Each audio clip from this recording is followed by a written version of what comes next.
విషయానికి సంబంధించి పాత్రికేయ సోదరులతోటి ఇలాంటి పరిస్థితుల్లో మేము మీ ముందు రావడానికి ముందుగా మేము చాలా బాధపడుతూ ఉన్నాం. ఎందుకంటే కూటమి ప్రభుత్వం వచ్చిన తర్వాత చాలా మార్పులు జరుగుతాయని ఆశించాం.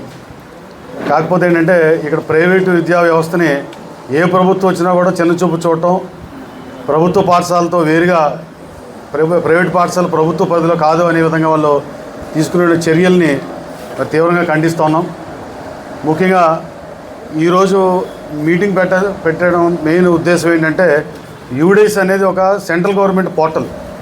అంటే ఆన్లైన్లో మొత్తం ఆల్ ఇండియాలో ఉన్నటువంటి ప్రతి పాఠశాలకు సంబంధించిన విద్యార్థులు అలాగే ఉపాధ్యాయులకు సంబంధించిన డేటా అంతా కూడా యూడేస్ వెబ్సైట్లో పొందుపరచడం జరుగుతుంది. ఇది సెంట్రల్ గవర్నమెంట్ ఆధ్వర్యంలో నడుస్తుంది. దీనికి రాష్ట్ర ప్రభుత్వాల ద్వారా రాష్ట్రంలో ఉన్నటువంటి ప్రైవేట్ ఎయిడెడ్, ప్రైవేట్ అన్ఎయిడెడ్ అలాగే ప్రభుత్వ పాఠశాలలో విద్యార్థులు ఉపాధ్యాయుల వివరాలన్నీ అందులో పొందుపరచడం జరుగుతుంది. ఇది సెంట్రల్ ఇన్ఫర్మేషన్ సిస్టమ్. దీనికి మమ్మల్ని అందరినీ కూడా బలవంతంగా మీరు ఇందులో డేటా ఎంటర్ చేయాలని చెప్పారు. అది ఎందుకు చేయాలి, దానివల్ల ఉపయోగం ఏంటి అన్నది ఎవరికి తెలియదు, ఈ రోజుకి తెలియదు ఎవరికి కూడా. కాకపోతే కేంద్ర ప్రభుత్వం ఒక పారదర్శకంగా ఏ స్కూల్లో ఎంతమంది ఉన్నారో ఏంటి అన్న వివరాల కోసం దీన్ని పొందుపరచుకోవడం జరిగింది. దీనికి ప్రతి స్కూల్కి కూడా ఒక లాగిన్ ఐడి పాస్వర్డ్ ఇచ్చారు. ప్రతి స్కూల్కి సంబంధిత హెచ్ఎంకి సంబంధించి యూజర్ ఐడి పాస్వర్డ్ ఉన్నాయి. ఈ యూజర్ ఐడి పాస్వర్డ్ ద్వారా మాకు ఒక నిర్ణీతమైన షెడ్యూల్ ఇచ్చి మా దగ్గర ఉన్న పిల్లలందరి డేటా అందులో ఎంటర్ చేయమంటారు. అందులోనే మార్కులు, అందులోనే అటెండెన్స్లు, అందులోనే ప్రమోషన్స్ అన్నీ కూడా దానిలోనే జరుగుతూ ఉన్నాయి. దాంతోపాటు ప్యారలల్గా మనకి ఎప్పటి నుంచో ఉన్నటువంటి admission register, TC book, study certificate ఇవన్నీ మాకు రొటీన్గా మేము అది కూడా మెయింటైన్ చేస్తున్నాం. కానీ ఇప్పుడు ఏం జరుగుతుందంటే ఈ ప్రభుత్వం వచ్చిన తర్వాత మరి గౌరవ విద్యాశాఖ మంత్రి గారి మెప్పు పొందడానికి చాలామంది అధికారులు కొత్త పన్నాగాలంటే ఒక ప్లానింగ్ అనమాట. అంటే ప్రభుత్వ పాఠశాలలో అడ్మిషన్స్ పెరిగిపోయి నేను చూపించుకోవడం కోసం కేవలం దానికే ఈ రోజున వెబ్ఎక్స్ మీటింగ్, ప్రతిరోజు వెబ్ఎక్స్ మీటింగ్ జరుగుతుంది. ఆ వెబ్ఎక్స్ మీటింగ్ తాలూకు మినిట్స్ వస్తే చాలా అది ఎలా ఉందంటే కేవలం మంత్రి గారి మెప్పు పొందడానికి, ఇక్కడ మా స్ట్రెంత్ పెరిగిందని చూపించుకోవడానికి ఆన్ రికార్డ్ తప్పితే వాస్తవంగా ఎక్కడ కూడా డెవలప్మెంట్ అనేది చూపించలేని పరిస్థితులు ఉన్నారు ఇవాళ. దీనికి 10th క్లాస్ రిజల్ట్స్ని ఈరోజు అట్టహాసంగా చెప్పుకుంటున్న విద్యాశాఖకి నేను ఒకటే మా ఫెడరేషన్ తరపున ఛాలెంజ్ చేస్తున్నా. మీరు ఎవరైతే ప్రభుత్వ పాఠశాలలో మీకు రిజల్ట్ వచ్చిందని చెప్తున్నారో ఒక్కసారి కనుక రీ ఎగ్జామినేషన్ పెడితే మీ పిల్లలు ఏ విధంగా రాశారో, మీ పిల్లలు ఎగ్జామినేషన్ హాల్లో ఎలా అయితే కాపీయింగ్ జరిగింది అన్నది ఈరోజు ప్రతి ఒక్కరికి తెలిసినటువంటి నిజం. ఇది నేను చాలా సందర్భాల్లో చెప్పడం జరిగింది. మేము చాలా సందర్భాల్లో అధికారులు కూడా తెలియజేయడం జరిగింది. మాస్ కాపీయింగ్ జరుగుతుంది, దయచేసి కంట్రోల్ చేయండి అని. ఇవాళ మేము మా పాఠశాల విద్యార్థులు మాకు ఏం చెప్తున్నారంటే ఎగ్జామ్ సెంటర్లో ఇక్కడ గవర్నమెంట్ స్కూల్ పిల్లోడు ఉన్నాడా అని అడగడం, ఉన్నాడంటే అక్కడ విచ్చలవిడిగా రాయించడం. ఇలాగ మీరు విద్యాశాఖ మంత్రి గారు మెప్పు పొందడానికి రకరకాల ప్రయత్నాలు చేస్తున్నారు. 10th క్లాస్ రిజల్ట్స్ ఒక ఎత్తు అయితే ఇప్పుడు మీకు మీ ప్రభుత్వ పాఠశాల విద్యార్థుల సంఖ్య పెరగాల. దాన్ని ఏం చేస్తున్నారండి, దారుణంగా ఇప్పుడు ప్రైవేట్ స్కూల్స్లో పిల్లల్ని ప్రభుత్వ పాఠశాలలో చేరుతున్నారని మీరు మభ్య పెట్టడానికి చేసే కార్యక్రమమే ఈ యూడేస్లో డేటా దొంగలించడం. ఇది క్లియర్గా దొంగతనంలోకి వస్తుంది. ఇన్ఫర్మేషన్ టెక్నాలజీ యాక్ట్గా తీసుకుంటే ఇది క్లియర్గా మాకు ఒక యూజర్ ఐడి పాస్వర్డ్ ఇచ్చారు. కేంద్ర ప్రభుత్వం పోర్టల్లో మేము డేటా ఎంటర్ చేసినప్పుడు మా ప్రమేయం లేకుండా మా user ID password MEO login ఇవ్వడం ఏంటి, ఎంఈఓ మా స్టూడెంట్ డేటా మార్చేయడం ఏంటండి? ఇంతకంటే దారుణమైన దొంగతనం ఇంకేమైనా ఉందా? మా ఫీజుల విషయం తర్వాత విషయం అయిన పక్కన పెట్టండి. అసలు మా డేటాను మీరు ఎలా యాక్సెస్ చేస్తారు? మాకు ఒక యూజర్ ఐడి పాస్వర్డ్ అంటే మా బ్యాంక్ అకౌంట్ కూడా రేపు పొద్దున్న మీరు మార్చేసుకునే చేసిన కూడా ఆశ్చర్యం పడక్కర్లా. ప్రభుత్వ ఖజానా డబ్బులు లేవు కాబట్టి ప్రైవేట్ పాఠశాలలో ఉన్న ఖజానాలు అన్నీ కూడా ఆగినట్లు తీసేసుకోండి, ఇంక గొడవ లేదు. ఇంకా ఇది జరుగుతున్నటువంటి పరిణామాలు. దీనికి మేజర్గా చిన్న స్కూల్స్ అంటే కార్పొరేట్కి పెద్ద ఇబ్బంది లేదు. ఇందులో కార్పొరేట్ స్కూల్స్ని ఎవరైనా కూడా టచ్ చేసే పరిస్థితి లేరు అధికారులు. మళ్ళీ ఇక్కడ చిన్న schools, main budget schools, self sustain schools వాళ్ళకి ఎంత ఇబ్బంది పడుతున్నారంటే ఒక స్టూడెంట్ ఇయర్ లాంగ్ ఫీజు కట్టాలా.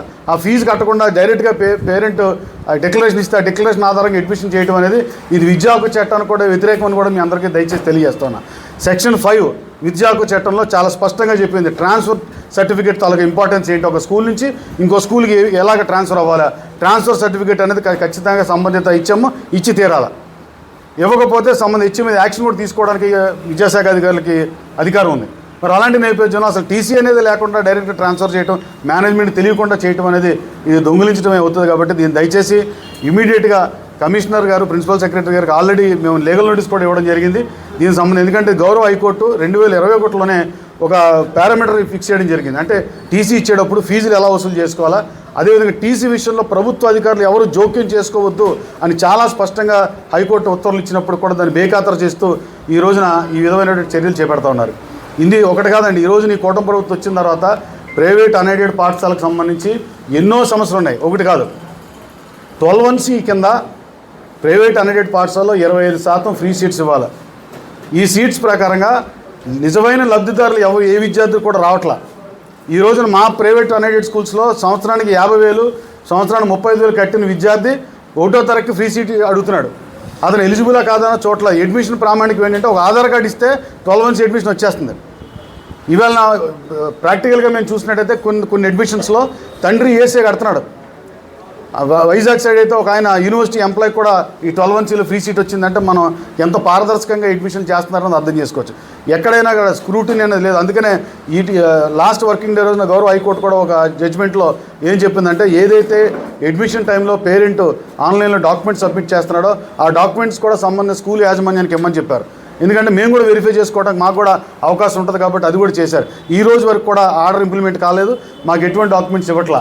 స్కూల్కి మీకు అడ్మిషన్స్ అలాట్ చేసాం, మీరు సీట్లు ఇవ్వండి, అడ్మిషన్ నెంబర్లు ఇచ్చేయండి అని చెప్పి చాలా అంటే బై ఫోర్స్ చాలా మమ్మల్ని బెదిరించి అడ్మిషన్ చేసే పరిస్థితి వస్తుంది. ఇక్కడేమో ప్రభుత్వ పాఠశాలలో స్ట్రెంత్ పెంచుకోవాలని చెప్పి మా దగ్గర ఉన్న పిల్లలందరినీ మాకు తెలియకుండా చేస్తున్నారు. అన్నిటికంటే ముఖ్యంగా పేరెంట్స్ ప్రమేయం లేకుండా కూడా కొన్ని మండలాలు జరుగుతుంది. ఉదాహరణ పెద్దాపురం మండలంలో ఈరోజు మేము చూసాం, పేరెంట్ దగ్గరికి వెళ్తే గవర్నమెంట్ టీచరు మీరు మీ ఆధార్ ఇవ్వండి, మీరు జాయిన్ చేయకపోయినా పర్లేదు మీ ఆధార్ ఇవ్వండి అంట. ఆధార్ తీసుకెళ్ళి అక్కడ మార్పు చేసేస్తున్నారు పేరెంట్ కూడా తెలియకుండా. ఇంతకంటే దుర్మార్గమైన చర్య ఇంకోటి ఉండదు. నేను ప్రభుత్వ ఉపాధ్యాయులు అందరూ కూడా విజ్ఞప్తి చేస్తున్నాను, ఎవరైతే డోర్ టు డోర్ వెళ్తున్నారో, మీరు ఎవరైతే ఇంటింటికి వెళ్ళి మీరు మా ప్రైవేట్ అన్ఎయిడెడ్ పాఠశాల పిల్లలు మీరు అడ్మిషన్లు అడుగుతున్నారో, దయించి మీ పిల్లలు కూడా ముందు ఆ స్కూల్లో జాయిన్ చేసి అప్పుడు మీరు మిగతా పిల్లల్ని అడగండి. అలాగే లోకేష్ గారికి కూడా విజ్ఞప్తి చేస్తున్నా, మిమ్మల్ని ఈరోజు ఆదర్శంగా తీసుకుంటున్నారు అందరూ. గౌరవ ప్రధానమంత్రి మోడీ గారు వెహికల్స్ తగ్గించుకొని ట్రాన్స్పోర్టేషన్ తగ్గించుకోండి అంటే మీరు కూడా దాన్ని ఆచరిస్తున్నారు. నిజంగా మేము మెచ్చుకుంటున్నాం, దాన్ని మేము స్వాగతిస్తున్నాం. అలాగే మీరు కూడా ఒక విప్లవమైనటువంటి మార్పు తీసుకురండి. మొత్తం ప్రభుత్వ ఉపాధ్యాయులు అందరి పిల్లలు ప్రభుత్వ పాఠశాలను చదవాలి, ప్రభుత్వ ఉద్యోగులు అందరూ కూడా ప్రభుత్వ పాఠశాలను చదవాలి, రాజకీయ నాయకులు పిల్లలందరూ కూడా ప్రభుత్వ పాఠశాలలో చదవాలి. మేము దాన్ని స్వాగతిస్తాం. అంతేగాని ఇలా దొంగతనంగా మాత్రం పిల్లలు తీసుకెళ్లే కార్యక్రమం చేయొద్దని చెప్పి మా ఫెడరేషన్ తరఫున రిక్వెస్ట్ చేస్తా ఉన్నాం. Thank you.